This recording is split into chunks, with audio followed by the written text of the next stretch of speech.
This book, Thalathat Usool, which are the most basic books that go within the fundamentals of our deen, of our religion.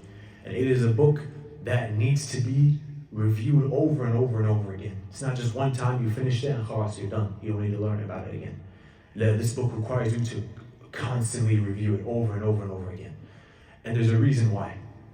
The reason isn't because it's from Mutun Talib al-Ilm, it's from those books from Mutun Talib al-Ilm, or it's so you can go and teach it at some point in time. Just really quickly, I want you to close your eyes. Every single person close your eyes. And usually when I say close your eyes, there's always that one person who doesn't close their eyes, right? Everyone, I want you to close your eyes. Brothers and sisters, close your eyes. Close your eyes and picture yourself lying down. No light is there. Picture yourself feeling the small vibrations slowly getting smaller and smaller and smaller throughout your body. And picture at that point, it's silence. Complete silence. Complete darkness. Nothing there. من ربك ما دينك من نبيك. Open your eyes, ya akhwan. Allah, I think every single one of us needs to understand, we all felt a scarcity, a fear of this time, of this reality, of this inevitable time that comes. That we will be alone in the graves, our families will walk away. Your families, your brothers, your sisters, your mother, your father, your children, your wife will walk away. They'll walk away, they'll go out to eat, they'll go back home, they'll start laughing again, khalas. Your kids will start going back to school, your wife will start getting, subhanAllah, hatta, this is the reality. Ali radiallahu anhu, he used to go by the graves, he used to say, Ya ahl qubur, O people of the graves, Ya ahl diq wal-wahda, O people of tightness, O people of loneliness, Ya ahl dhulmati wal-wahsha, O people of darkness, O people of solitude, Amma diyar faqad sukinat. As for your homes, someone else took them. وَأَمَّا الْأَمْوَالِ فَقَدْ قُسِمَتْ. Your money you spent 30, 40, 50 years building up your savings account, 401k, everything there, someone else took it. And especially in this environment, it's probably going to be the white guy who runs the DOD. وَأَمَّا النِّسَاء فَقَدْ نُكِحَتْ. As for your women, they've been married off. هَذَا الْخَبْرُ مَا عِنْدَنَا فَمَا خَبْرُ مَا عِنْدَكُمْ.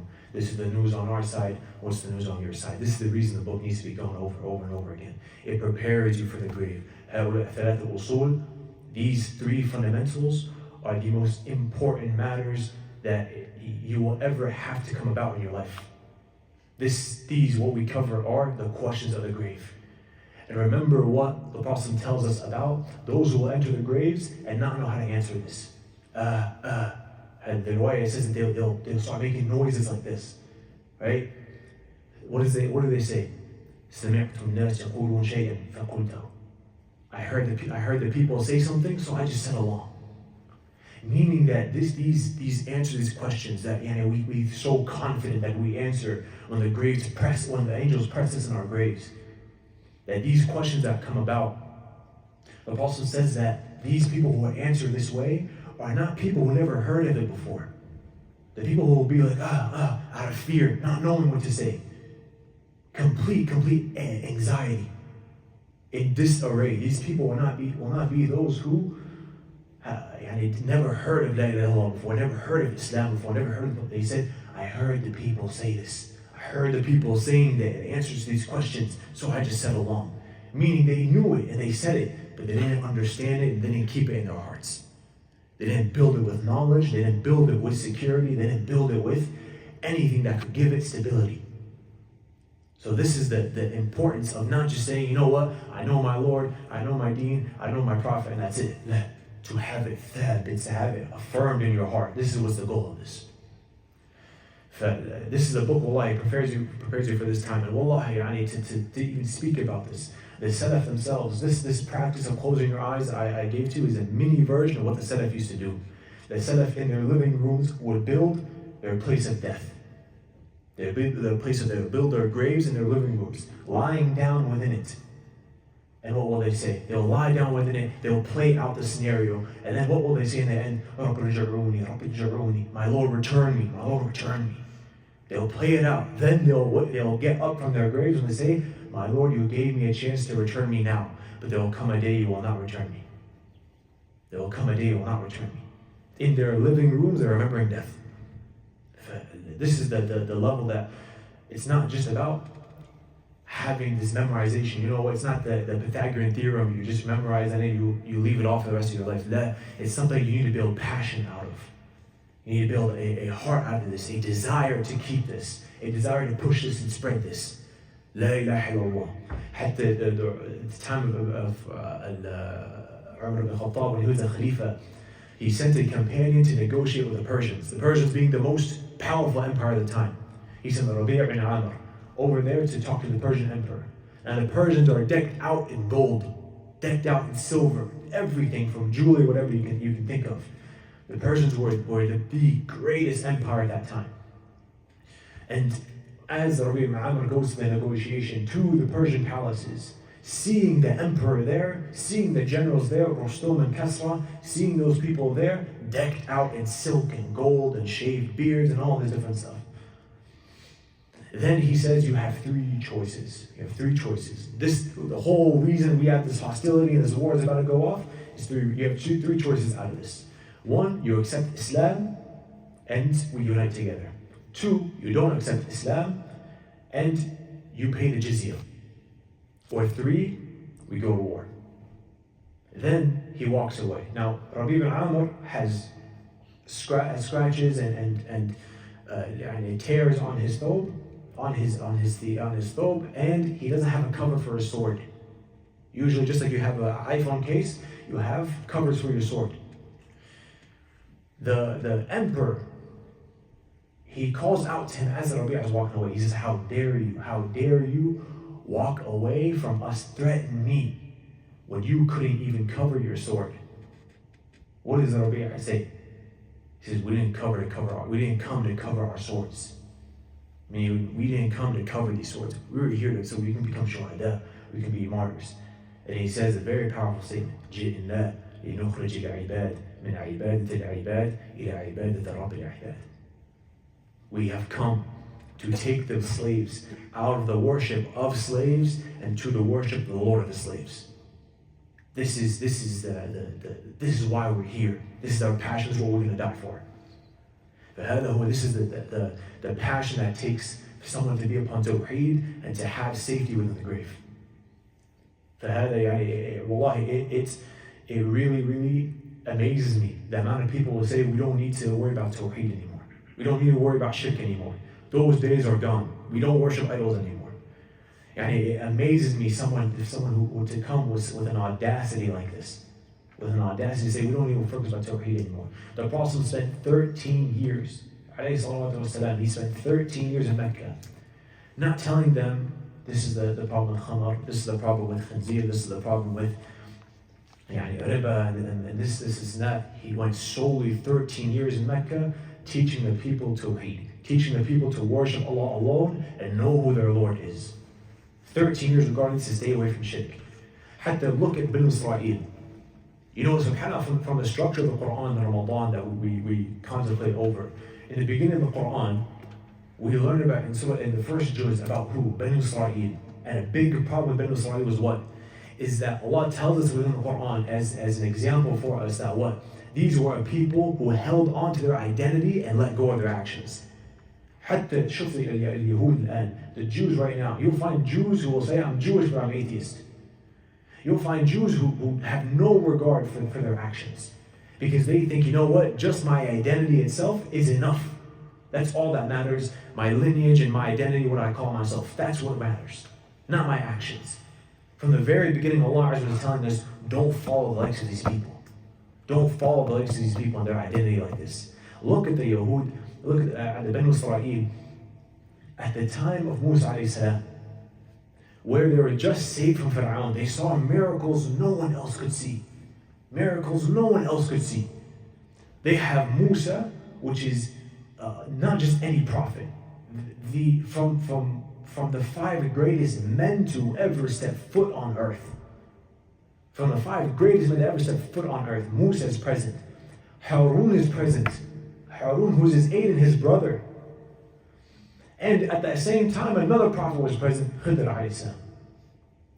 3 prophets there. Even though, granted, but Israel did not interact with Khidr alayhi salam, like he was still there. 3 prophets there, and they still end up worshipping a calf.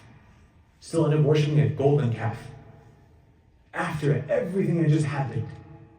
All it took was Musa to go up the mountain, and when he came back, these people lost everything. Everything. It became no better than what Fir'aun were like, that people Fir'aun were like.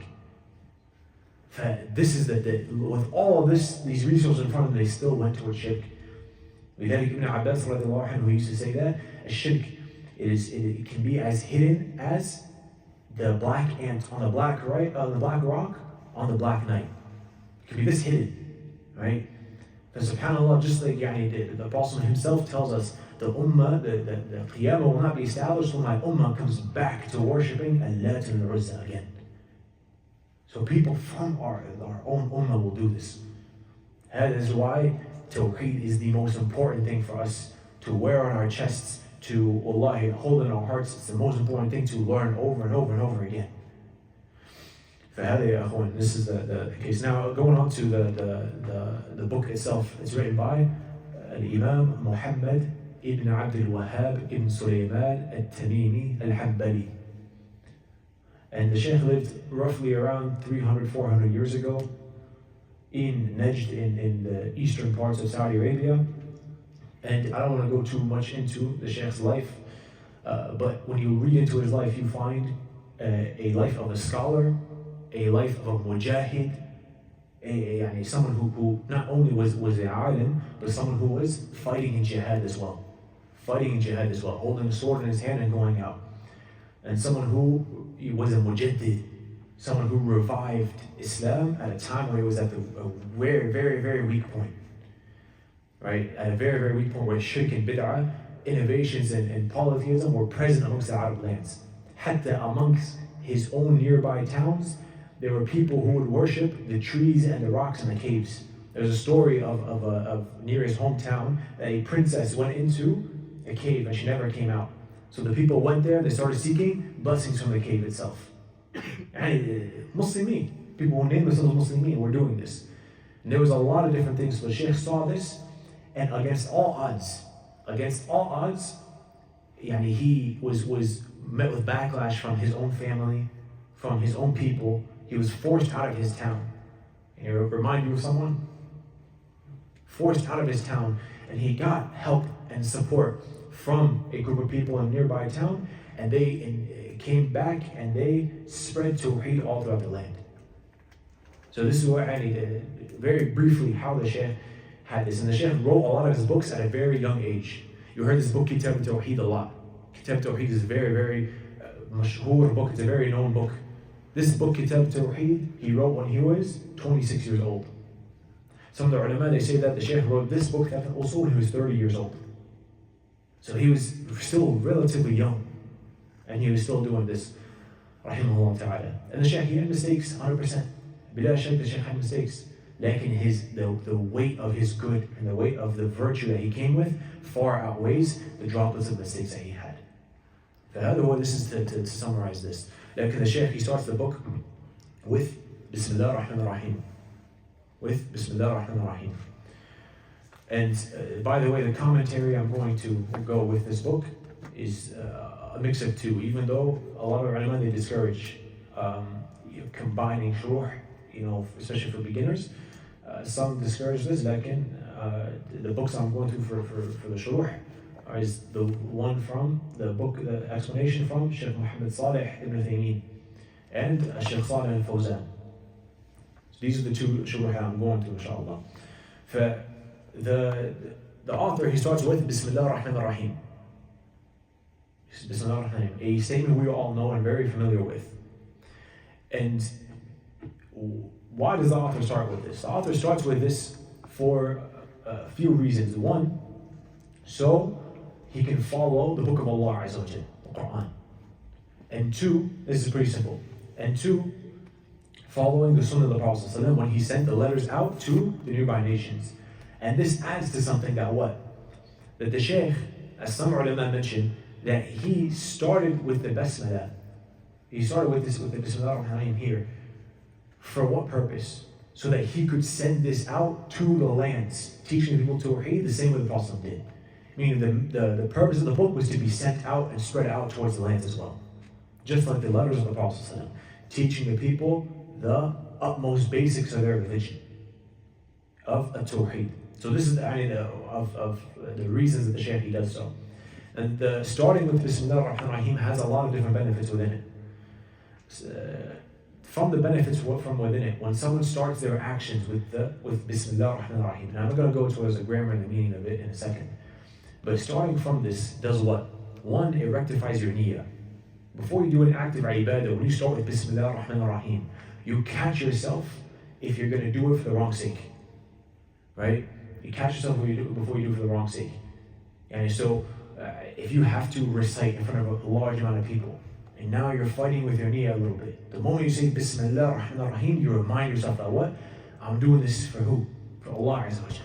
So it rectifies the niyyah. Athani, it's a dua. By itself, it's isti'ana.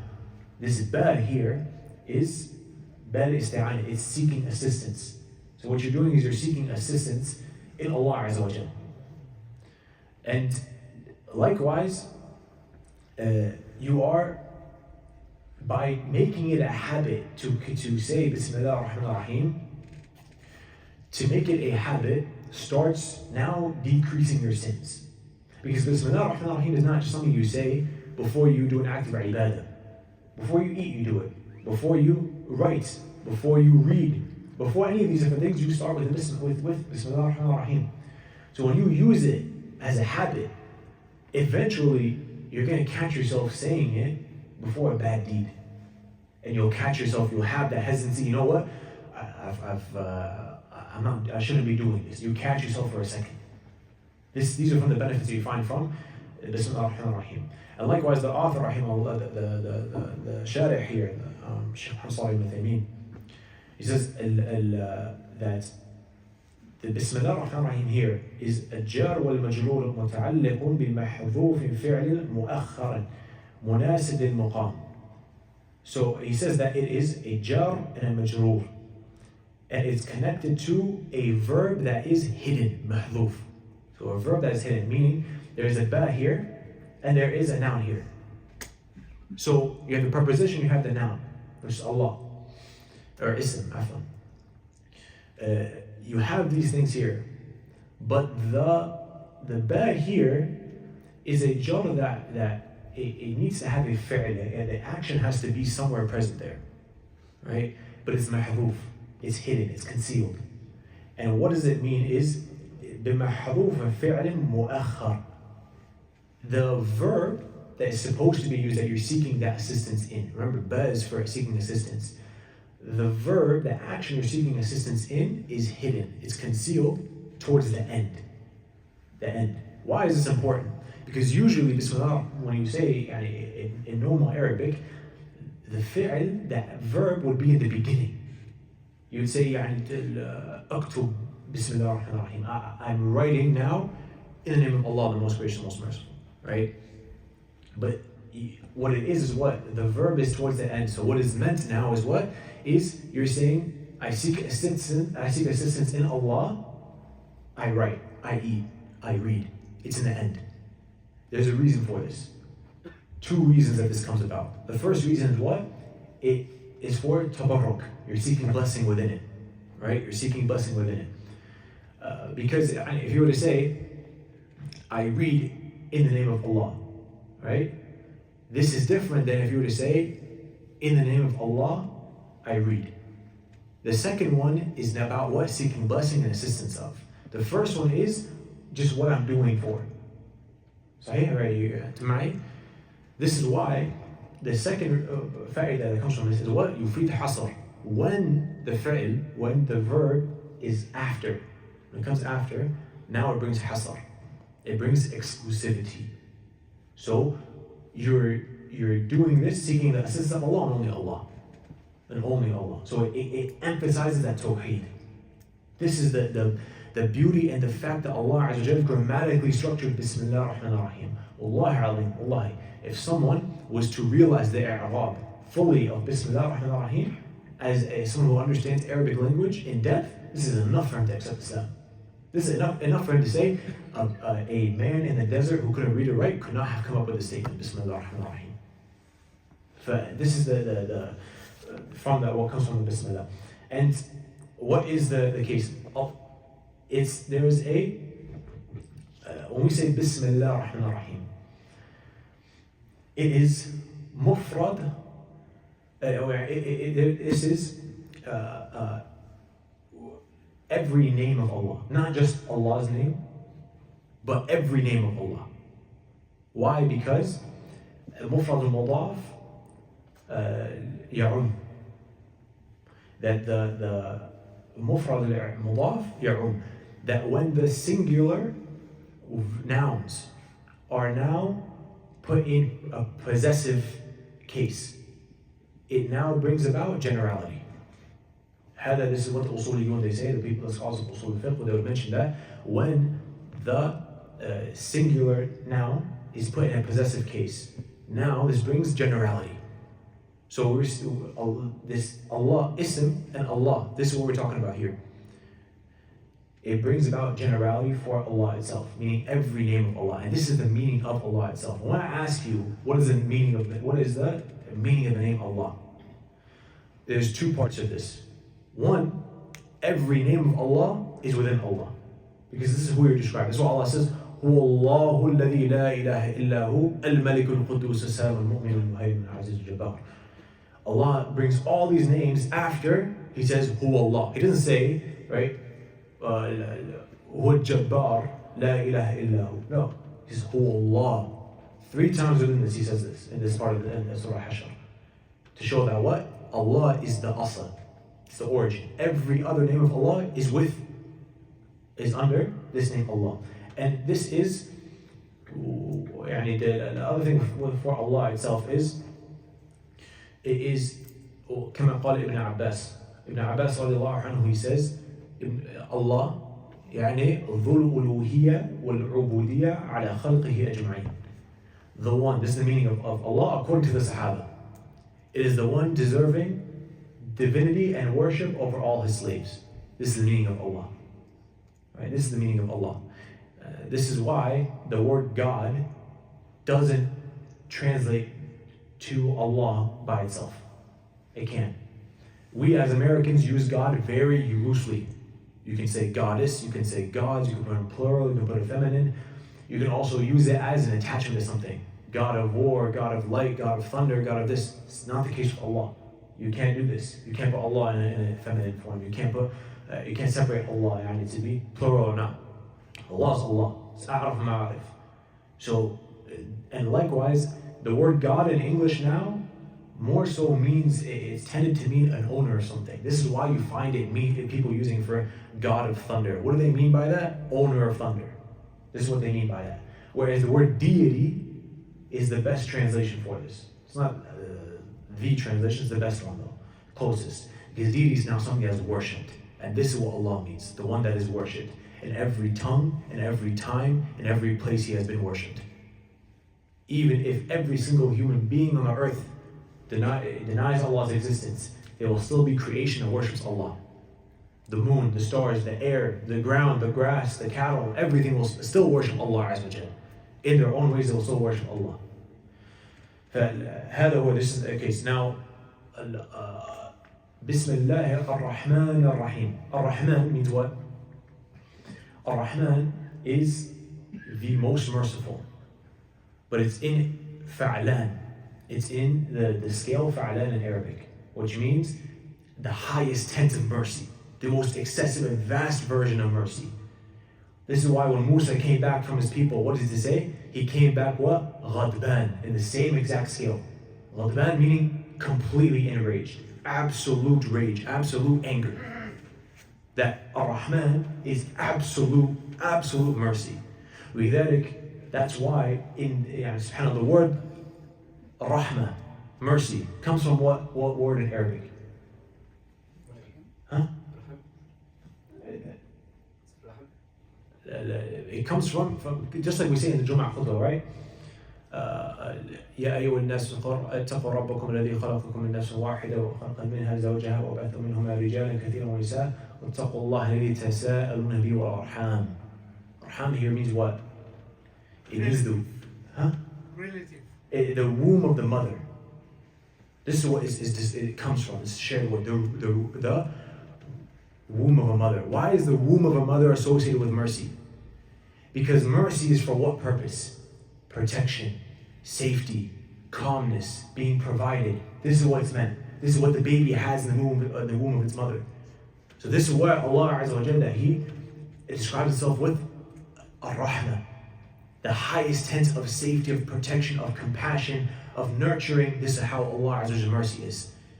SubhanAllah, just this by itself, the name of Allah of being Ar-Rahman is enough to have to worship Allah Azza wa Jalla, to understand there's nothing worthy of worship except Ar-Rahman.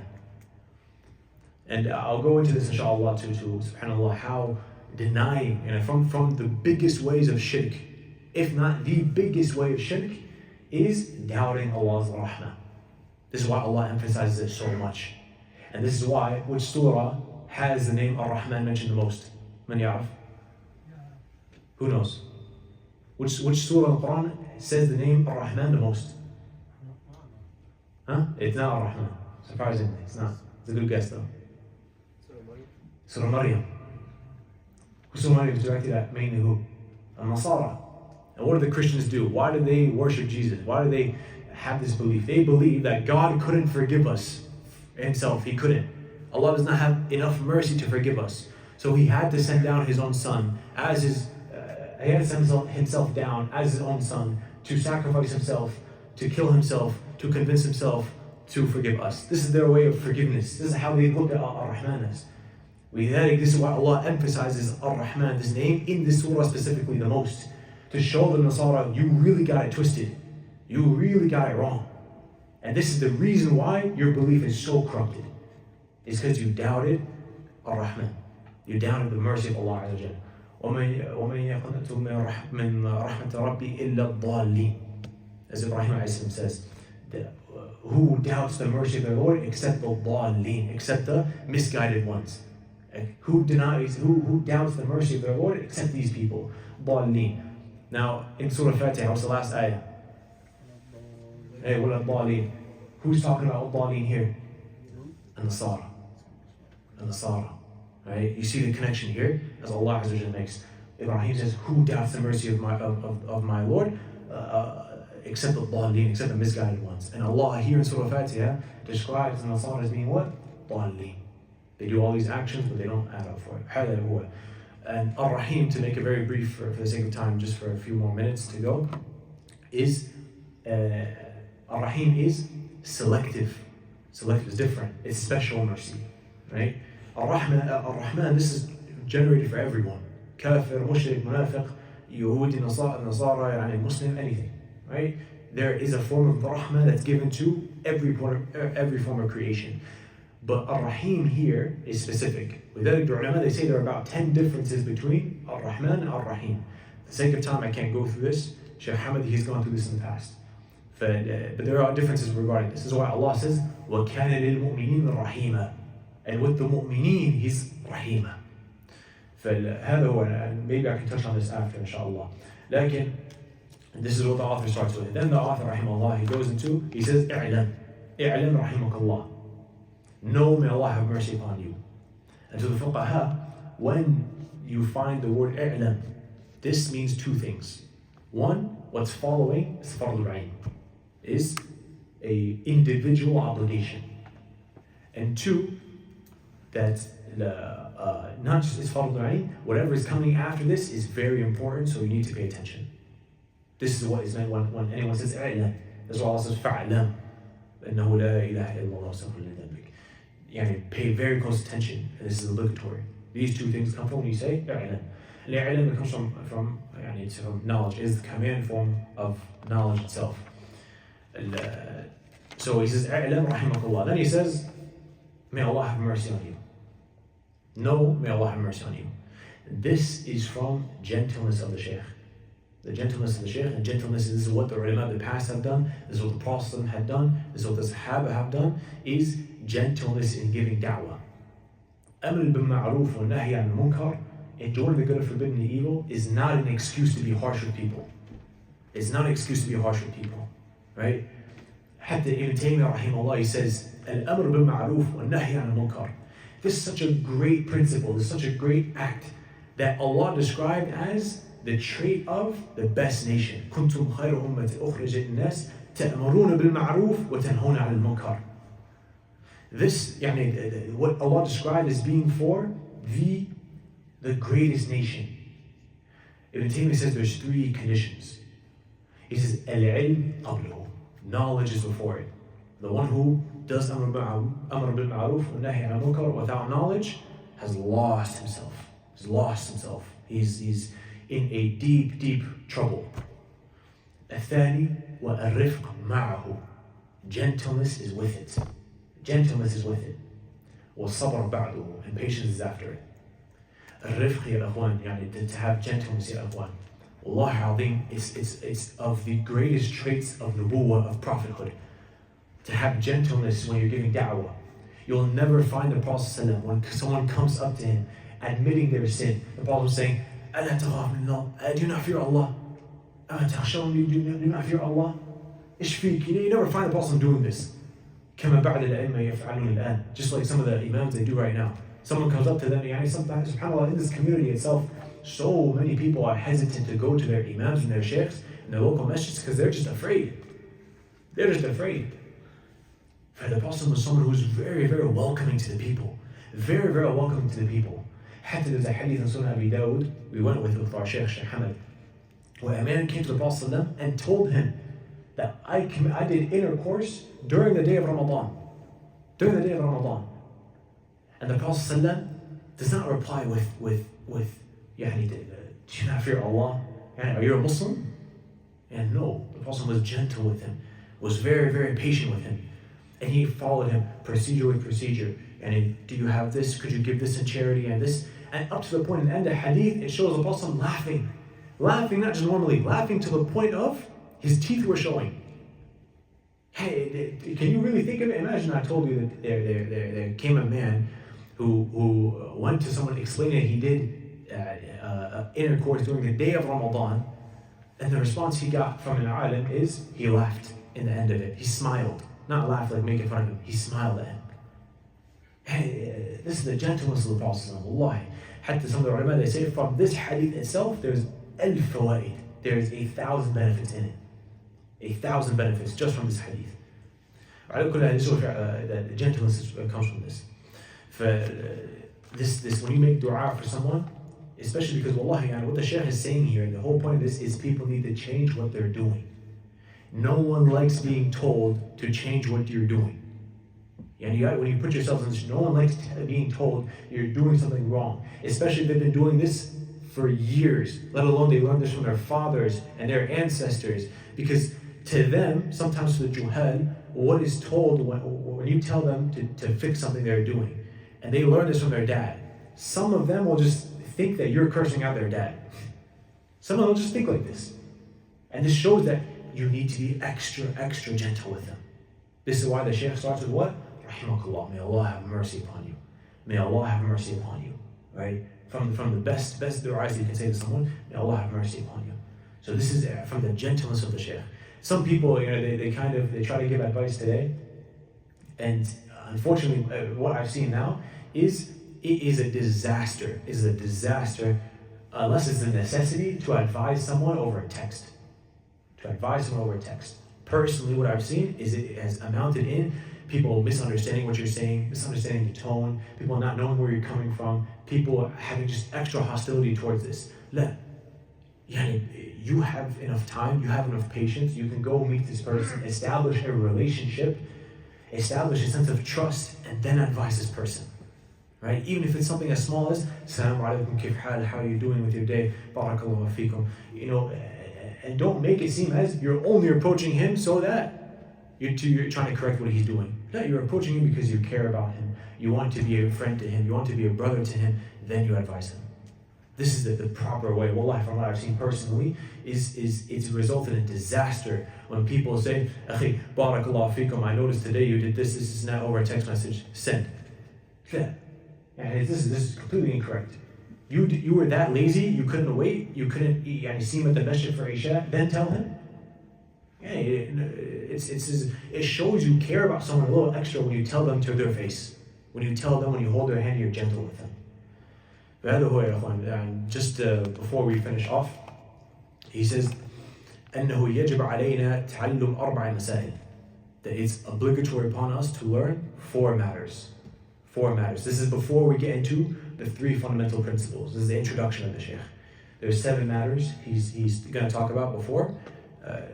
Where he says, he's going to divide it to 2, 4, and 3. From these 4, he says, أنه يجب علينا تعلم أربع مسائل. الأولى العلم. It is obligatory on every person 4 matters. The first, knowledge. And we mentioned what knowledge is, right? إدراك الشيء على ما هو عليه في الواقع. To understand something, grasp something the way it is in reality. طيب, what is واقع? So what is reality? This is a deep question, but it's important. What is reality? Right?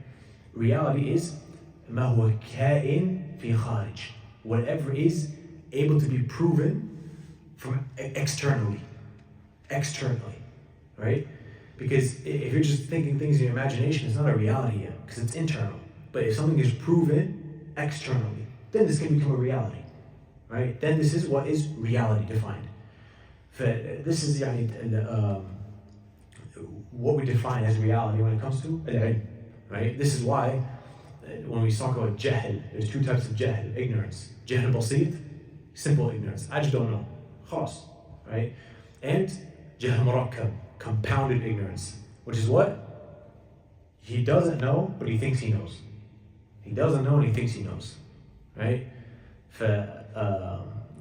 This is the case where this is jahl murakkab, compounded ignorance, which is much worse. That someone thinks he knows and he really doesn't, right?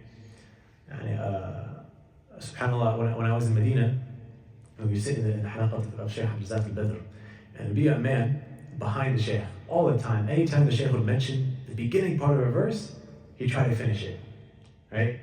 So SubhanAllah, the Shaykh would start an ayah like, Ya ayyuhalladhina amanu, and then he'd finish it. And I'm like, Shaykh, there can be 40 different ayahs here, right? And a lot of times you get it wrong, right? I had to advise him, be like, Shaykh, just barakallahu feek, but maybe just wait a little bit, khalas. But this is just a small example regarding this. لكن العلم, and yeah, أخوان, العلم, knowledge, when it's talked about in the Quran, whenever you find knowledge in the Quran, it's not speaking about astronomy, it's not speaking about medicine, it's not speaking about psychology. Strictly speaking, whenever knowledge is praised in the Quran, it's specifically about the Sharia. Right?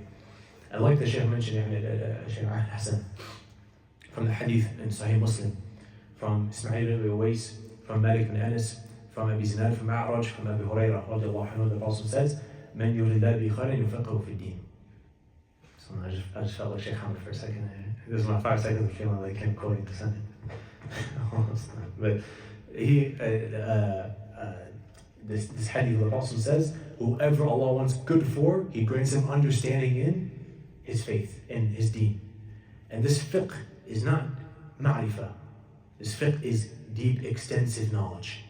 Not just, I know I have to pray 5 times a day. There's 5 pillars in Islam. This is known. That can to be feeling alive when you're seeking knowledge. To have this joy in seeking knowledge. To crave seeking knowledge. SubhanAllah, some of the Salaf, they used to ask their ulama, they used to ask their scholars, is there going to be seeking knowledge in Jannah? هل في طلب علم في الجنة? They loved it so much, they were asking if there's going to be seeking knowledge in Jannah. This is from the level that they were doing this. And this is why it's very important that you understand there's a difference between an iman booster and iman builder. If you're coming here today and you don't show up for any other class, you have taken today as your iman boost and that's it. But the ummah is not going to be saved from people just boosting their iman for 20 minutes and then going back to normal. That the ummah is saved when people build on their knowledge one after another. They're consistent. Consistency.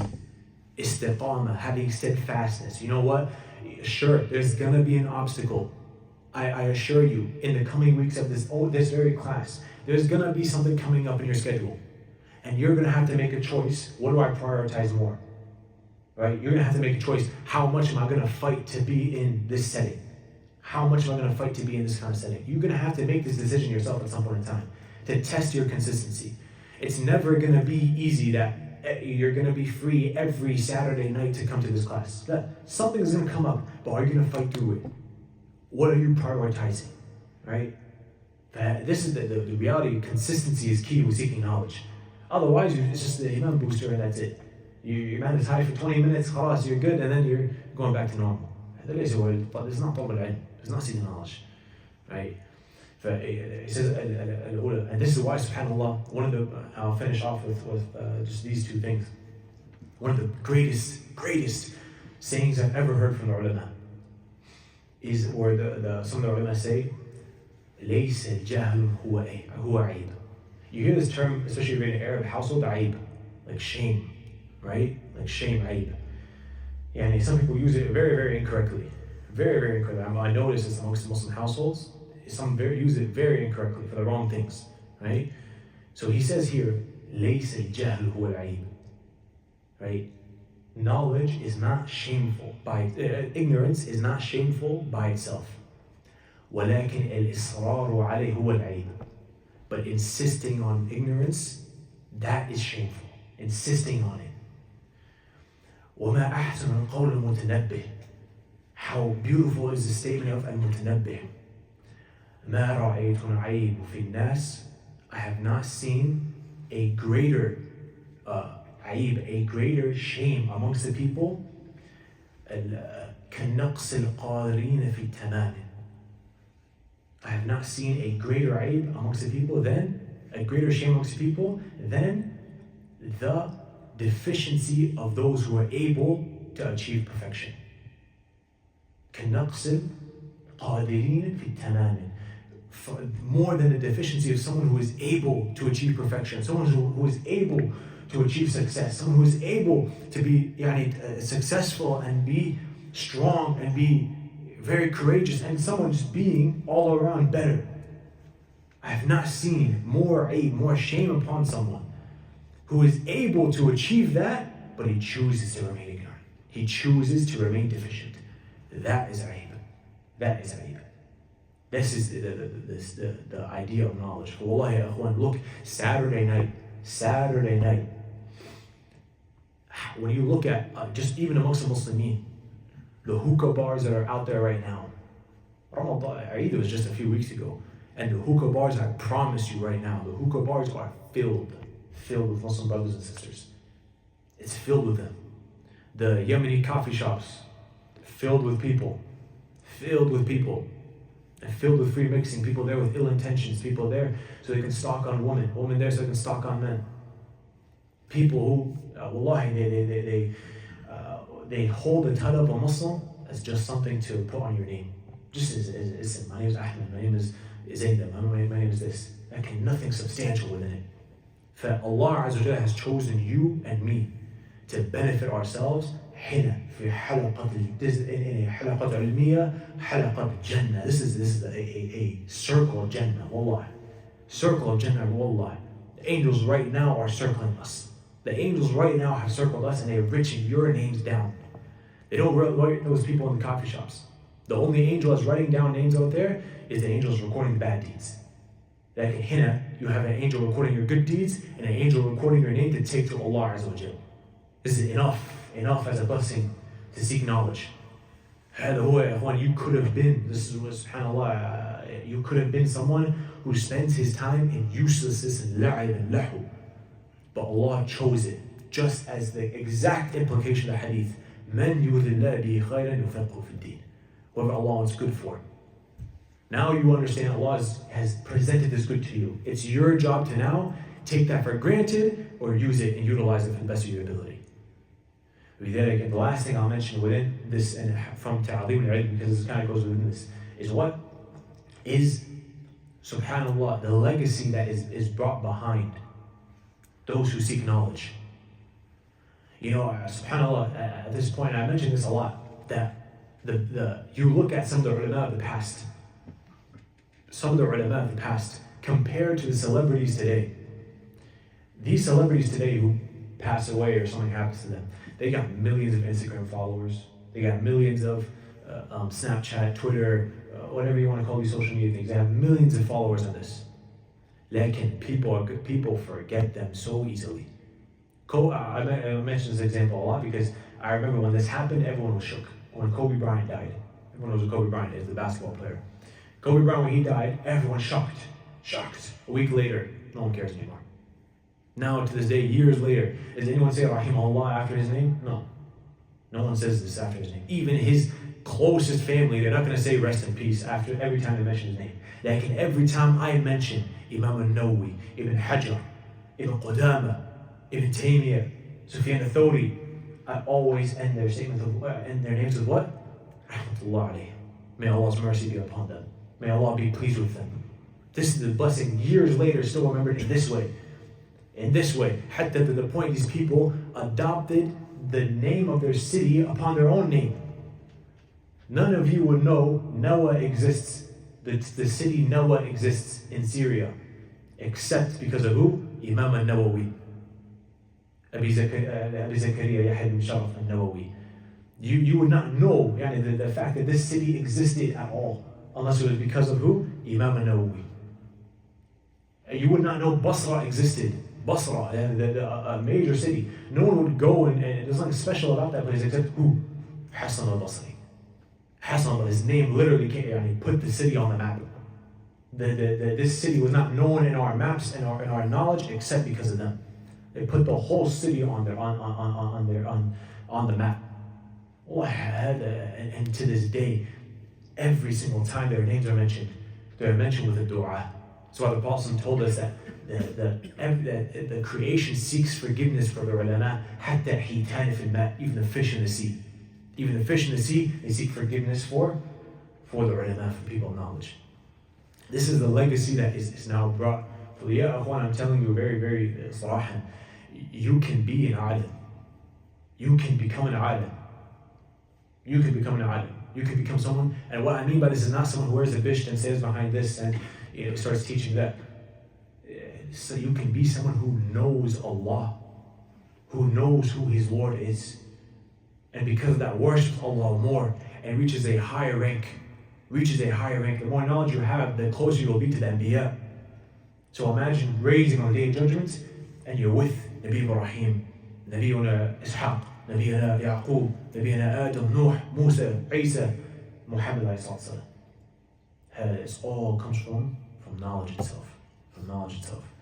It needs to be really, really emphasized every day. Every day, someone needs to wake up and say, how am I going to seek knowledge today? Am I going to be consistent today? There are going to be trials. There are going to be things, excuses to start, saying, I'm tired today. Let me just open my Netflix and go, it's always going to come. It's about the strength of the person in his iman, in his taqwa, in his priorities, if he's going to be a student of knowledge. Everyone's talking about Muslim world, this, Philistine, Syria, Yemen, all these different countries. The Muslim world, and I'll end with this, the Muslim world is completely under humiliation right now. And everyone's asking, where is the Khalifa? Where are the Muslims? Where are people to fight? Where is jihad? The jihad, قبل السيف يبدأ بالقلم. Before it starts with the sword, it starts with the pen. This is طلاب العلم. This is the sword of the students of knowledge. This is the mark of the students of knowledge. For he doesn't kill a body with this, he kills ignorance with this. This needs to be killed first. This needs to be brought in war and harb first before anything else, or any other jihad there is. Allah, I'm not afraid of using this word jihad. After 9/11, every masjid I've ever spoken to has always given me the same talk. You can't talk about jihad like this, is too much, this is that. I don't care. After 9/11 and everyone became afraid all of a sudden, I'm not gonna, it's part of my religion, that's it. Of course, there are rights to it, there are steps to it, 100%. I'm not gonna just say, no, I'm scared of the government, I'm scared of the white guy. فهذا هو يا إخوان. This is the case, what we started from, Thalathat Usool. Inshallah, I know I carried on way a lot above time, but we'll be going through these series back to basics, inshallah. We can learn your basics, you can learn and learn the fundamentals of your deen every Saturday, inshallah, here at Iqra with Shaykh Hassan and myself, Shaykh Ahmed and myself, inshallah. And bidnillah ta'ala, again, I encourage you all, Shaykh Hamid's class, before me, before Ahmed, before anyone in this area. His class is more important than mine or anything than anyone else's. هذا أنا أقول إليكم صراحة with complete honesty. سبحان الله وبحمدك. Are there any questions? عفوا. No. Who? Shaykh Hamid teaches from Monday through Thursday.